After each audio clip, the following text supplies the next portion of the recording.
stuck in my head for like a week now.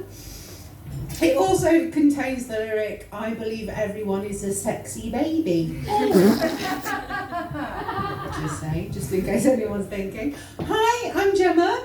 I'm relatively new to comedy. I haven't been doing it for terribly long. I'm at a point where I want to polish myself as a performer, get myself up to a point where you all don't know that I don't know what I'm doing. So I had an idea, and it requires somebody near enough here that is a nice and trustworthy person. You're beautiful, are you nice and trustworthy? Anybody want to put their hands up as a nice and trustworthy person? Literally, I know you are. Anyone else? Okay, I'm going to hone in on you anyway. What's your name, darling? Becca. Becca, lovely to meet you. Now, I'm going to need your help. Okay. I'm getting better at comedy, but one of my idiosyncrasies is that basically whenever I'm nervous or thinking or distracted or on a Zoom call, that I touch my hair. I like zhuzh it and foofle it all over the place. Yeah. Now, you might not have noticed, but being on stage actually does make me nervous. So I get to the point where I zhuzh it and foofle it all over the place, to the point where audience members are not quite sure whether I've got Tourette's or nits. It's neither, it's just a thing, right? And you're probably thinking, oh my God, she's really into her own hair. And yeah, I am. But that's only because I have self-esteem from the scalp upwards. All the way down, I feel shit about myself, but I know I've got my hair. So, I'm hoping a bit of negative reinforcement will help me with my my hair touching problem. So if I could give you... one of these, right? You just need to like clock it back and point it at me so that if... aiming straight at me, so if I touch my hair inappropriately, then you can shoot at me. So I've got a lot of trust in you. Okay. Alright, yeah. But as I'm not a very trusting person. Anne-Marie, if you could point one at her. Because I know you're my best friend in the whole world. You want what's best for me. I'm also your primary source of free babysitting. So I can trust you. I'll babysit for you. Okay, because I'm sure you pretty much want to fire at me. Even we are best friends, I do laugh at you because you're too short to open my front door. Or to put things in the bottom of a shopping trolley. Or that time that I sat on a seesaw and you were like up in the air, For ages. And I would like to point out that we were in our 30s when that happened. But I thought a bit of negative reinforcement, so if I touch my hair, you shoot me, and I don't want you to shoot me because they're actually quite punchy, those things. This is probably at a time I should point out that I don't have kids. These are my Nerf guns.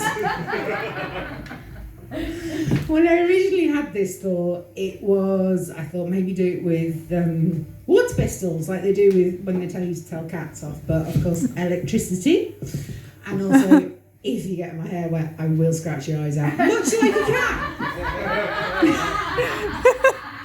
So I just want to keep that there. Okay, we're all right. Okay, so now I have to. I trusted you. Okay, right. So now I have to seamlessly transition into written material and make it seem like it wasn't pre-written at all.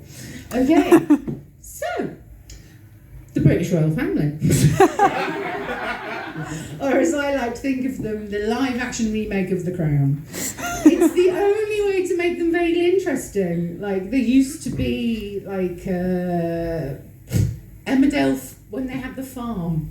Just tweedy people in wax jackets. Boring. But up until recently, they had the big revamp. They dropped the farm. They diversified the cats. They got some sexy young people in.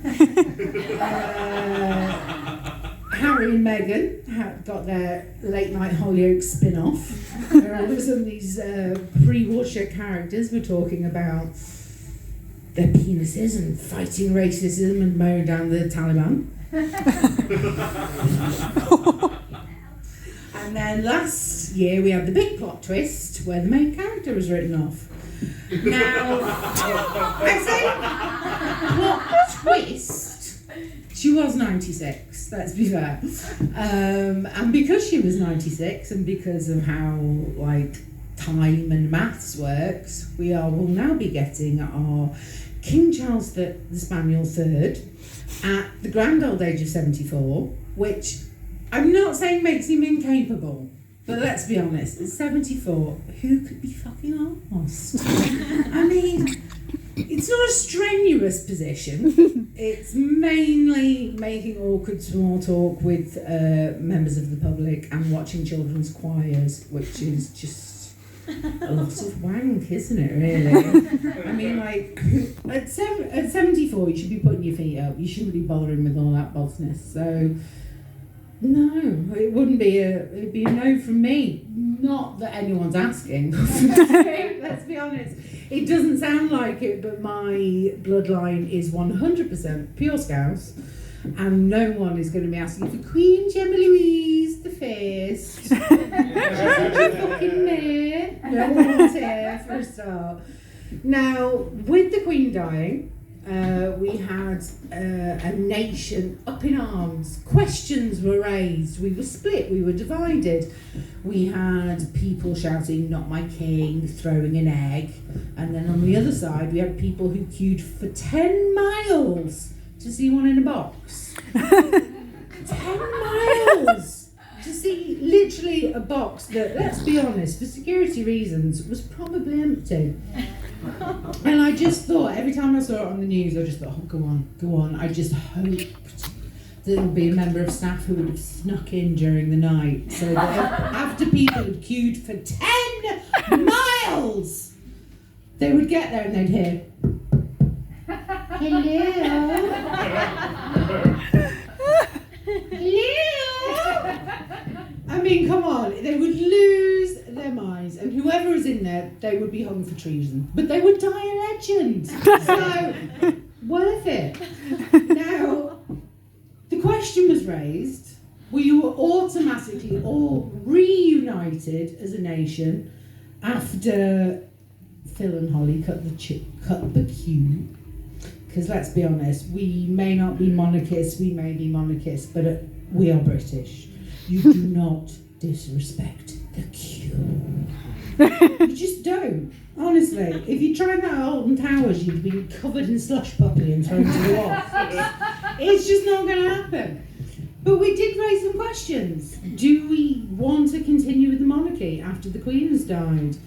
Now, personally, I'm not a monarchist. I think elitism is evil. I'm not a big fan of colonialism either. But on the other side, I don't like change. Who does? And after a lifetime of dealing with the Queen, I have to get used to, the changing stamps and the changing monies and the pronouns. I've spent a lifetime saying Her Majesty, and now I have to say my father is a guest of His Majesty's prison service. Which isn't true. He's not in prison, he's dead. But so it made me think, do we want to continue in the monarchy? Now, there are reasons, but mainly I just think it's weird. Honestly, in this day and age, it's just plain weird that we've got one. The whole idea that a family have been chosen to be supernaturally superior by some big daddy sky wizards to rule over empires and nations and civilizations may work in Star Trek. Star Wars, Game of Thrones, I don't know, I've never watched it. But in real life, it just doesn't stack up. Because if they were really as supernaturally superior as we think, surely it would show. We'd have, for starters, they would be super duper fast and super duper strong and these amazing athletes. We should have had, they'd have the power and the strength of the gladiators. Queenie should have engaged every royal engagement with a flying spin kick. But no, nothing. All they're good at is horse sports, which is basically a sport where the thing beneath you does all the work. I mean, for Christ's sake, Charles is really good at polo, which is basically croquet with a sit down. That's not athletic superheroism. And then you'd think they'd be smart, they'd be super intelligent, they'd be, you know, the Stephen Hawkings and the Einsteins of the world. But we are in 2023. We've got no cure for cancer. We've got no flying cars. No. I've got more A-levels than Harry, and I was hit by a car 6 weeks before my exam. Last joke, real life. It's when I'm such a failure, and I'm here right now. But as well as super athletic and super intelligent, you think mainly they should be hot. They should be like absolute smoke shows. You know, those kind of people that it doesn't matter your sexuality, your gender, your anything. If you were in the same room as them, you would be like, okay, I get it. You have won the genetic jackpot. I am just a farting meat sack in your presence. If we were at Crofts, you'd be best in show, and I would just be a picture on a poster warning about backyard breeding. I know I don't compare to you. So really, we should have a royal family that looks like, I don't know, Jason Momoa Jason Momoa or Beyonce or Scarlett Johansson and Chris Hemsworth. I specify Chris, not Liam. We are Team Miley in my house. Woohoo! Thank you very much. But just real gorgeous. And let's be honest, as a young woman, and you will all have had the same thing too, Disney told us that the most eligible, gorgeous, desirable man in society is a prince. You know, so hot it's worth giving up being a mermaid for. And in reality, what have we got? We've got Edward, who, bless him, is so bland that up until the funeral, most people were like, oh, I forgot he was in it. We've got Andrew, the sweaty nonce, who really should just lock himself in the Tower of London, because that's what it's for. Do us all a favour. It'd be fantastic. We've got Harry, who is generally considered to be the best looking of the lot. But in reality, he's what, like fourth best looking on a uni rugby team? And then we've got, you know, the Prince of Princes, Wills himself, who was quite cute for a hot minute back in his late teens, early 20s. But now he doesn't have the hair to disguise from the fact that he's got his mum's face. Which is not a bad face, let's be honest, but it's just a bit spooky on him. Oh, I've just done it. It's there we go. Yeah, well deserved. So yeah, he just looks like his mum, but with no hair. So he looks like a Princess Diana commemorative egg. We're not lining up to marry him, are we? Anyway, I'm Gemma. That was great. Thank you very much. You're wonderful. Woo! I'll be back to myself in a bit.